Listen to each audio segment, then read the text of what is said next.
जितने आस्था चैनल पर सुन रहे हो, जितने फेसबुक यूट्यूब पर कथा श्रवण कर रहे हैं, जितने मोबाइलों पर देख रहे हैं, प्रयास करना।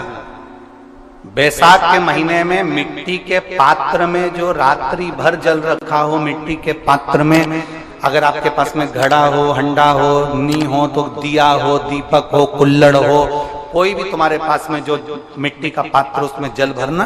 वो जल बैसाख के महीने की किसी भी सोमवार के दिन, किसी भी सोमवार के दिन, बैसाख महीने या किसी प्रदोष के दिन या बैसाख महीने के शिवरात्रि के दिन, वो मिट्टी के पात्र का जल अपने घर के प्रत्येक व्यक्ति का स्पर्श कराकर उस मिट्टी के पात्र के जल को तांबे के पात्र में डाल लीजिए और घर के प्रत्येक व्यक्ति का स्पर्श करा लीजिए और शंकर भगवान पर कुंदकेश्वर महादेव के नाम से समर्पित करिए।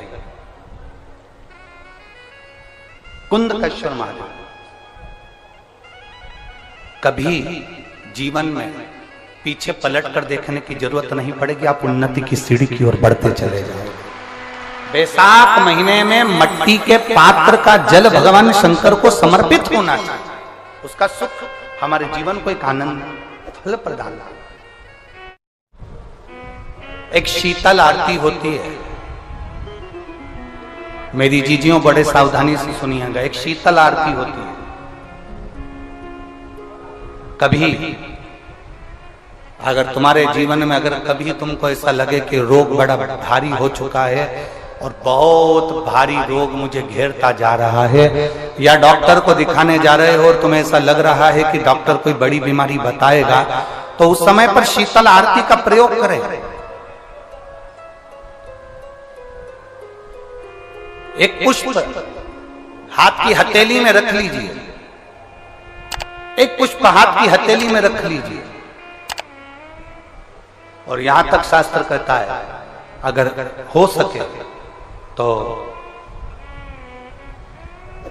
आंकड़े का अगर पुष्प मिल जाए, तुम्हारे यहां क्या बोलते हैं उसको, मंदार का फूल, आंकड़े का फूल, अकौए का फूल, जो शंकर भगवान पे चढ़ता है, छोटा सा होता है, घुंघरू जैसा होता है वो, उसको तुम्हारे यहाँ क्या बोलते हैं हरियाणा में? आंख का ही पुष्प बोलते हैं। आंख का पुष्प मिल जाए तो ज्यादा अच्छा है। अब उसमें चाहे सफेद हो, चाहे नीला हो, चाहे गुलाबी हो, जैसा भी हो, हाथ में रखने के बाद हाथ में एक लोटा जल भगवान शंकर के शिवालय में जब आप प्रवेश करें और प्रवेश करते समय भगवान के सम्मुख में जब भगवान शंकर के साक्षी में जब पहुंचे, आपके सामने पूजन में कोई भी सामग्री नहीं है, आपके पास में न दिया है, न बाती है, न गर्भवती है, न चंदन है, न कपूर है, न कोई सामग्री है, केवल एक आंख का पुष्प और एक लोटा जल आपके पास में है। शिवालय में पहुंचकर शीतल आरती का प्रयोग करो। 11 बार भगवान शंकर के 11 रुद्रों का स्मरण कर कर जब 11 बार शंकर के शिवलिंग के ऊपर से नीचे तक वो कलश को जब घुमाया जाता है और घुमाने के बाद वो आग का जो पुष्प है वो अशोक सुंदरी वाली जगह पर समर्पित कर कर भगवान शंकर को जो जल चढ़ाया जाता है, जो जल समर्पित किया जाता है, डॉक्टर भले तुमसे कह रहा हो कि तुम्हें बड़ी बीमारी के चांस हैं, आप जाकर एक बार चेक कराना, तुम्हें वो बड़ी बीमारी निकलेगी ही नहीं, उस रोग से तुम मुक्त हो। इसको शीतल आरती का प्रयोग किया गया। ये शीतल आरती, इसको शीतल आरती कहा। शिव की प्राप्ति का, एक रोग से मुक्त होने का। अब आपसे कोई कहे कि ये शीतल आरती का प्रयोग सबसे पहले किसने करा, तो आपको ध्यान लगाना है इस प्रयोग को। सोमनाथ जी की कथा का स्मरण करिएगा, सोमेश्वर की कथा का स्मरण करिएगा। आप स्कंद पुराण में, शिव महापुराण में सोमनाथ जी की कथा का स्मरण करिएगा। चंद्रदेव को काया का रोग हो गया, रोग इतना भारी था, चंद्र समझ नहीं पा रहे थे मैं करूं क्या। जब देव ऋषि नारद के पास पहुंच गए, नारद जी ने कहा एक पार्थिव शिवलिंग का निर्माण करो, बालू के शिवलिंग का निर्माण करो और समुद्र का ही जल भगवान शंकर को उनके आनंद से आरती कर कर उनको चढ़ाने का प्रयास करो। और शिव ने ऐसी कृपा कर दी कि चंद्र के पास आकर भगवान शंकर ने कह दिया, चंद्र मैं तुझे वर देता हूं, तेरा काया का रोग समाप्त होगा, ये मेरा वर है क्योंकि तूने मेरे शीतल आरती का प्रयोग किया।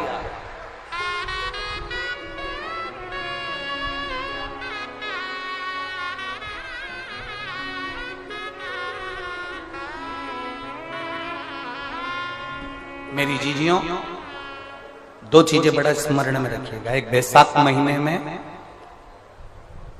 मट्टी के पात्र का जल,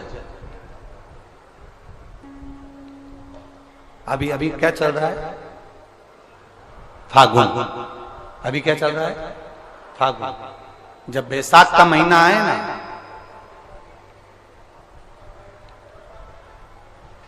जितने यहां बैठे और जितने आस्था चैनल पर सुन रहे हो, जितने फेसबुक यूट्यूब पर कथा श्रवण कर रहे हैं, जितने मोबाइलों पर देख रहे हैं, प्रयास करना।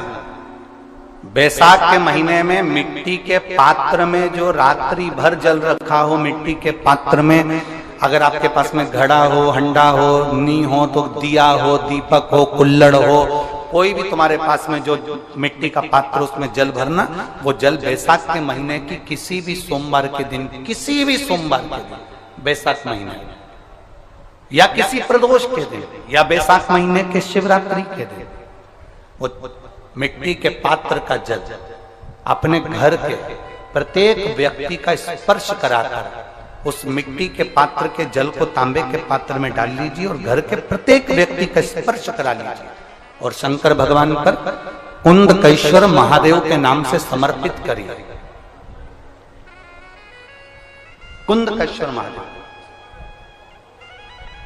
कभी जीवन में पीछे पलट कर देखने की जरूरत नहीं पड़ेगी, आप उन्नति की सीढ़ी की ओर बढ़ते चले जाओगे। बैसाख महीने में मट्टी के पात्र का जल भगवान शंकर को समर्पित होना चाहिए। उसका सुख हमारे जीवन को एक आनंद फल प्रदान। मेरी जीजियों, दो चीजें बड़ा स्मरण में रखिएगा। एक बैसाख महीने में मट्टी के पात्र का जल, अभी अभी क्या चल रहा है, फागुन। अभी क्या चल रहा है, फागुन। जब बैसाख का महीना आए ना,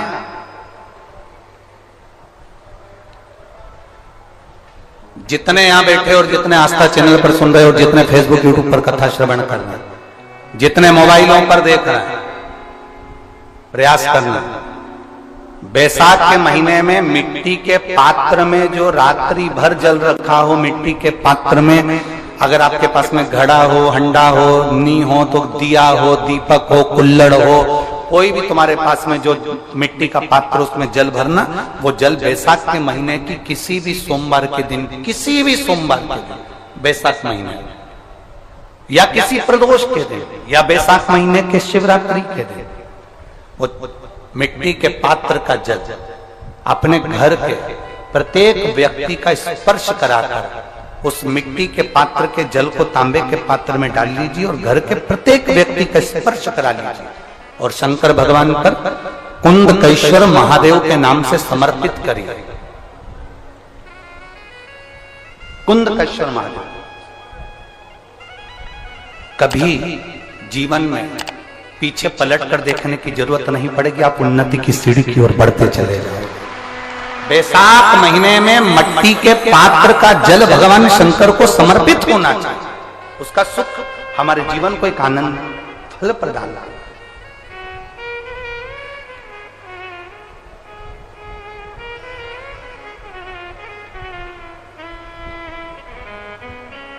जैसे कहते हैं रोज शंकर के मंदिर में प्रतिदिन जाने वाले को, और एक और चीज अपने स्मरण में रहे, अगर शिव के मंदिर नहीं जा सकते तो अपने घर में जो शिवलिंग है उस पर जल चढ़ाओ। और यदि आप अपने शंकर के घर में शिवलिंग पर भी जल नहीं चढ़ा पा रहे हो तो किसी बेलपत्री का वृक्ष हो, उस वृक्ष के नीचे भी जल चढ़ाओ। और कभी मौका मिल जाए, कभी भगवान शंकर की बड़ी करुणा हो जाए, भगवान शंकर की बड़ी उदारता हो जाए, भगवान शंकर की बड़ी कृपा हो जाए, बड़ी कृपा हो जाए, भगवान शंकर जिस दिन तुम्हारे ऊपर बड़ी कृपा कर दे, किसी सोमवार को 3 नियम बना लो। जिस दिन मेरा भोले बाबा तुम पर कृपा कर दे, उस दिन सोमवार का एक नियम बना कि महीने का एक सोमवार मुझे ऐसा करना है, 3 नियम धारण करना है महीने के सोमवार को। पहला, सवेरे जाकर शंकर भगवान को 1 लोटा जल चढ़ाना है। दूसरा, दोपहर के समय पर जाकर मुझे बेलपत्री के वृक्ष के नीचे एक चावल का दाना रखकर बेलपत्री की 7, 11, 21, 108, 51 जितनी परिक्रमा आप लगा सकते हो वो लगाना है। और तीसरा, बेलपत्री के वृक्ष के नीचे और शंकर के मंदिर के दरवाजे पर मुझे एक घी का दीपक लगाना है। बस ये 3 नियम जिसने महीने में एक बार ले लिया, समझ लो उसको पीछे हटने की जरूरत ही नहीं, वो आगे ही बढ़ेगा। महीने के किसी एक सोमवार का ऐसा नियम बना लो कि मुझे 3 नियम धारण करना है। महीने के किसी भी एक सोमवार को, हम ये नहीं कहेंगे कि तुम सोमवार 5 पढ़ रहे हैं तो 5 को करो, 4 पढ़ रहे हैं तो 4 को करो, 3 पढ़ रहे हैं तो 3 को करो। तुम तो महीने का एक सोमवार का नियम बना। और मेरी जीजियों से, मेरी बेटियों से जो विदेश में रह रही हैं, जो कहीं बाहर रह रही हैं, कहीं बड़े शहर में रह रही हैं, जो रोज मंदिर नहीं जा सकते, हर किसी महीने के एक सोमवार को भी ये नियम निर्धारण करते, तो उनसे कहेंगे कि 3 महीने में एक सोमवार का नियम बना लो। 3 महीने में नहीं बना सकते तो 6 महीने में एक सोमवार का नियम बना लो। और 6 महीने में नहीं बना सकते तो 1 साल में एक सोमवार का ऐसा नियम बना लो कि मैं साल का एक सोमवार ऐसा रहूंगी कि सुबह सोमवार के दिन मंदिर में जाकर जल चढ़ाऊंगी, दोपहर में जाकर बाबा को एक अक्षत का दाना रखकर, अक्षत का मतलब है कि बाबा मेरी दिनों दिन उन्नति करना। बेलपत्री के वृक्ष के नीचे जो अक्षत रखा जाता है वो उन्नति के लिए रखा जाता है। शंकर के शिवलिंग पर जो अक्षत रखा जाता है वो रोग मुक्ति के लिए रखा जाता है। अशोक सुंदरी पर जो अक्षत रखा जाता है वो संतान प्राप्ति के लिए रखा जाता है। षडानंद कार्तिकेय की ओर जो अक्षत रखा जाता है वह हमारे बच्चों की सुख समृद्धि के लिए रखा जाता है। विनायक की ओर, गणेश जी की ओर जो अक्षत रखा जाता है वह हमारे घर में कोई मंगल कार्य आ जाए उसके लिए रखा जाता है। और जो पीठिका होती है जिसपे शिवलिंग रखा होता है, पार्वती जी का हस्तकमल, उस पर अक्षत रखा जाता है तो नारी के अखंड सौभाग्य के लिए रखा जाता है। अक्षत रखने का भी तरीका है। एक चावल का दाना कहाँ रखा जाता है, क्यों रखा जाता है, कैसे रखा। अब कई लोग कहते हैं गुरुजी ये शिव महापुराण में आप ये नियम बताते हो, तरीका बताते हो। हम तो उनसे कहेंगे डॉक्टर के पास जाओगे तो डॉक्टर भी गोली लिखकर ये नहीं कह देगा कि ये सारी गोली एक साथ खा जा। डॉक्टर भी कहेगा ये गोली सुबह खाना है, ये गोली शाम को खाना है, ये गोली दोपहर में खाना, ये गोली भूखे रहकर खाना। बोलो सही है कि गलत है। ये रात्रि को खाना खाने के बाद खा लेना, ये खाना खाने के पहले, ये नाश्ते के पहले। और सुनो ये दवाई, ये वाली पीछे वाली जो दवाई लो ना इसको दूध से लेना, ये वाली जो दवाई लो ना इसको पानी से लेना। और सुनो ये डब्बी है इसको पानी में मिलाकर फिर पीना। दवाई लेने का भी तरीका है, उसी तरह शिव महापुराण में एक एक अक्षत का भी तरीका है और एक एक बेलपत्री का भी तरीका है। अब मान लो कई लोग कहते हैं गुरुजी आप ये तरीका बताते हो शिव पुराण के माध्यम से, कई लोगों के मन में संशय जागता है, तो अगर हम एक साथ चावल चढ़ा दे तो उसका क्या तरीका है। तो हमारा निवेदन है डॉक्टर जो दवाई ले एक ही बार में निपटा जाए, एक ही बार में खा ले। दवाई एक बार में पूरी खा गए असर नहीं करेगी, इसमें डॉक्टर का कोई दोष नहीं है। उसने तो बताया था ऐसे लेना ऐसे लेना, और तुमने मैं डॉक्टर साहब ने पूछा दवाई पूरी ली, शाम की दवाई भूल गई थी, सवेरे की दवाई भूल गई थी, ये दवाई भूल गई थी। डॉक्टर कहेगा हमने तो नियम बताया तब तुमने नहीं खाई, तो असर कहाँ से करेगी। तुम असर कब करती है जब हम पूजन के तरीके को जान जाएं, जब हम अर्चना के तरीके को जाएं। आप साल भर का एक सोमवार निकाल लो, 6 महीने का एक सोमवार निकाल लो, 3 महीने का एक सोमवार निकाल लो, महीने का एक सोमवार निकाल लो, अपने से दिल में बन जाए तो एक सोमवार ऐसा निकालो जिसके 3 नियम धारण हो। पहला, उसी सोमवार जिसको कर रहे हो उस दिन सुबह जल चढ़ाना। दूसरे, दोपहर के समय पर जाकर बेलपत्री के वृक्ष के नीचे एक चावल का दाना रखना। और परिक्रमा बेलपत्र की जितनी तुमसे बन जाए, जितनी तुम्हारे शरीर की कैपेसिटी हो, जितना तुम्हारा शरीर चलते बन जाए। हम तो ये भी नहीं कहते कि तुम भूखे रहकर भगवान का भजन करो, हम कभी नहीं कहते। हम तो यहां तक कहते हैं, हमारे पुष्टि मार्ग में यहां तक कहा गया कि वल्लभ कुल की एकादशी करो, भले बकरी जैसे चरो पर एकादशी करो। हम तो यहां तक कहते हैं कि बहुत समय से कल मेरी एकादशी है, एकादशी है, एकादशी है, एकादशी है, पूरे घर को हिलाकर रख दिया, एकादशी है, एकादशी, एकादशी है। बहू टेंशन में, बेटा डिप्रेशन में, पति पपीता ला ला के, सेव फल ला ला के, मूंगफली का दाना ला ला के, काजू कतली ला ला के, सेव फल ला ला के, और सारा सामान, साबूदाना और खिचड़ी और ना चिप्स ना जाने क्या क्या ला ला के बेचारा पति एकादशी आती है वो नौमी से चिंता में पड़ जाता है।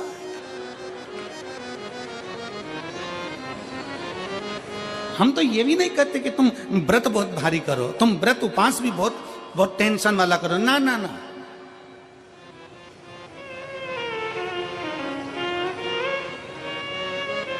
अपने को व्रत उपास भी इतना बहुत बहुत भूखे रह रहे हो, बहुत प्यासे रह रहे हो, और मालूम पड़े कि भगवान हमें मिलेगा, भगवान हमें मिलेगा। भगवान कहता है कि देख भाई, मैं भी भूखा नहीं रहता, तू भी भूखा मत रहे, मैं भी चकाचक रहता हूँ, तू भी चकाचक रहे, मैं भी अपने। और भगवान शंकर तो ये भी कहते हैं कि अपना परिवार भी मत छोड़ो। मेरे पास में पार्वती भी, एक ही देवता है जो विद फैमिली मंदिर में बैठता है। शंकर जी हैं तो पार्वती जी है, तो गणेश जी हैं, तो कार्तिकेय जी हैं, तो नंदी है, सब मंदिर के अंदर चाहिए। शंकर भगवान अपने पूरे परिवार के साथ। शंकर जी तो ये कहते हैं अकेले तुम क्यों रहते हो। शिव जी की एक बात अपने ध्यान में रखना, कितनी सुंदर बात है शंकर भगवान की, बहुत ध्यान में रखिएगा। आप जौहरी नहीं हो, हीरे को नहीं परख सकते। हम भी जौहरी नहीं है, हम हीरा को नहीं समझ सकते। पर भगवान शंकर ने पृथ्वी पर जिसको जन्म दिया उसको जौहरी बनाकर पैदा किया है, उसको जौहरी बनाकर भेजा है कि आप भले हीरा को न समझो चलेगा, पर अपने नजदीक में कोई दुखी है तो उसकी पीड़ा को जरूर समझना। भगवान शंकर कहते हैं उसकी पीड़ा का स्मरण रखना।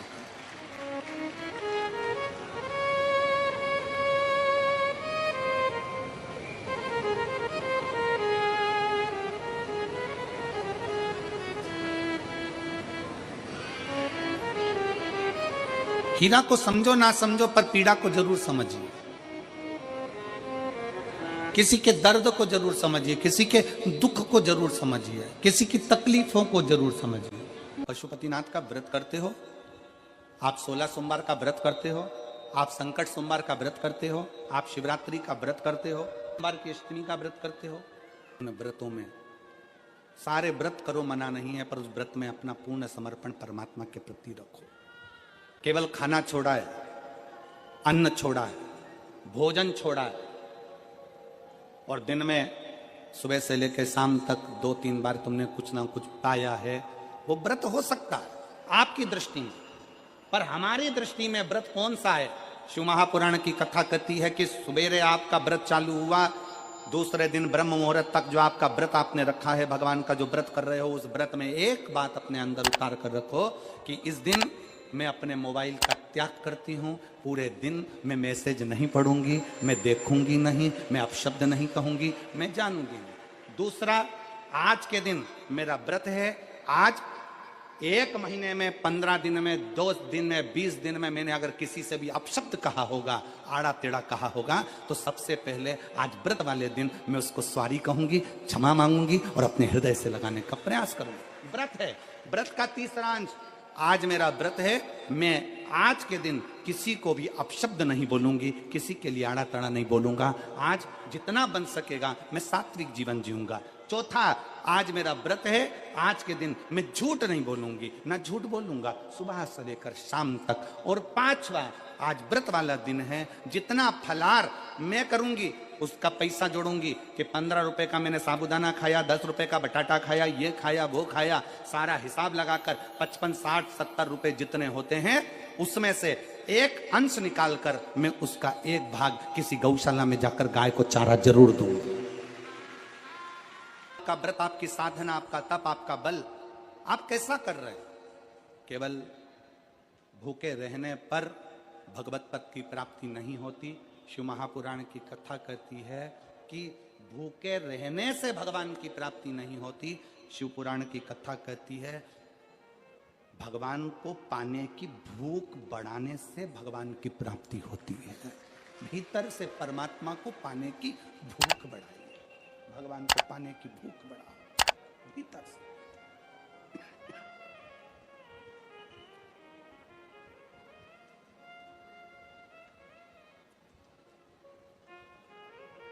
व्रत करो मना नहीं, तप करो मना नहीं, साधना करो मना नहीं, पर उस तप साधना में व्रत में परमात्मा को पाने की ललकता हो आपके भीतर, भगवान को पाने की ललकता हो आपके भीतर, भगवत पद को पाने की ललकता हो आपके भीतर, तो भगवान है।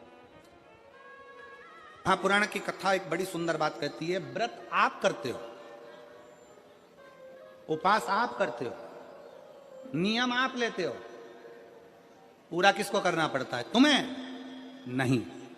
व्रत आप करते हो, उपास आप करते हो, नियम आप लेते हो, और पूरा देवाधिदेव करते हैं, भगवान शंकर करते हैं। बस इतना जरूर याद रखें कि जैसे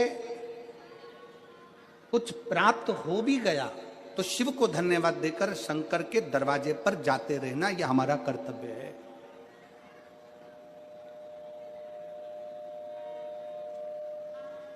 एक बहन जी ने पत्र लिखा था कल, उस पत्र में बहन जी ने लिखा कि शिव महापुराण तप का मतलब क्या होता? चलिए, उपास का मतलब बताओ। खाना छोड़ देना व्रत नहीं है, दूसरे का धन छुड़ाकर खाना छोड़ देना व्रत है। शिक्षा दे देना, किसी को चिकित्सा की जरूरत है, उसकी चिकित्सा में थोड़ा सा धन लगा देना, कोई रोते हुए के आंख के आंसुओं को पोंछ देना, किसी के दुख में खड़े होकर उसको खुशियां प्रदान कर देना, ये दुनिया का सबसे बड़ा व्रत है, सबसे बड़ी साधना, सबसे बड़ा तप। मन साफ है तो सारी गलतियां माफ है, और अगर मन ही साफ नहीं है तो गलती कौन माफ करेगा भाई? हम भी तो अपनी जिंदगी में एक नियम बना सकते हैं कि मैं श्री शिवाय नमस्तुभ्यम का जाप करूंगी, मेरी कॉलोनी में कोई शंकर जी का मंदिर है, हम 5-10 महिलाएं प्रत्येक सोमवार को 10 मिनट बैठेंगी, शाम के समय प्रदोष काल में 6 बजे 6:30 बजे बैठेंगे, 6:45 बजे 15 मिनट बाद उठ जाएंगे, श्री शिवाय नमस्तुभ्यम का जाप करेंगे, शंकर जी को भोग लगाएंगे। अगर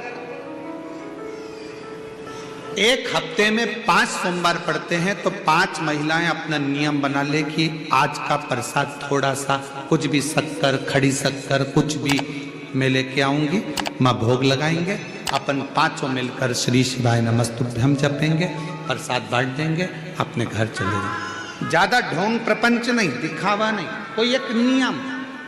हमारे नजदीक में शंकर जी का मंदिर है, हफ्ते में एक बार नियम बनाएंगे, उस मंदिर में सफाई करेंगे, हफ्ते में एक बार नियम बनाएंगे, अपने नजदीक के शंकर के मंदिर को साफ करेंगे, क्लीन करेंगे।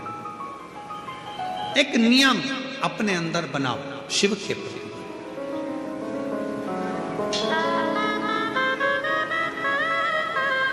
अपने भीतर जब हम नियम बना लेते हैं कि श्री शिवाय नमस्तुभ्यम जपना है, शिव को एक लोटा जल चढ़ाना है, शंकर की आराधना करना है, तो शिव हमारे लिए भी कोई ना कोई नियम जरूर बनाते हैं और हमारा कल्याण जरूर करते हैं।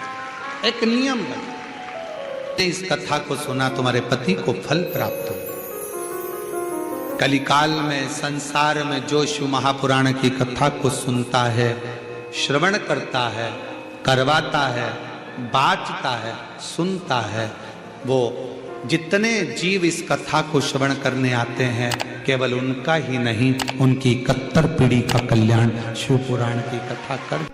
लंबी बाती का प्रमाण अलग होता है। लंबी बाती क्यों लगाई जाती है? भगवान के मंदिर में दीप में, देवियों की पूजन में, लक्ष्मी की वृद्धि के लिए। कौन से देवता के यहाँ लंबी बत्ती लगती है और कौन से देवता के यहाँ गोल बत्ती लगती है, उसका भी प्रमाण वर्णन।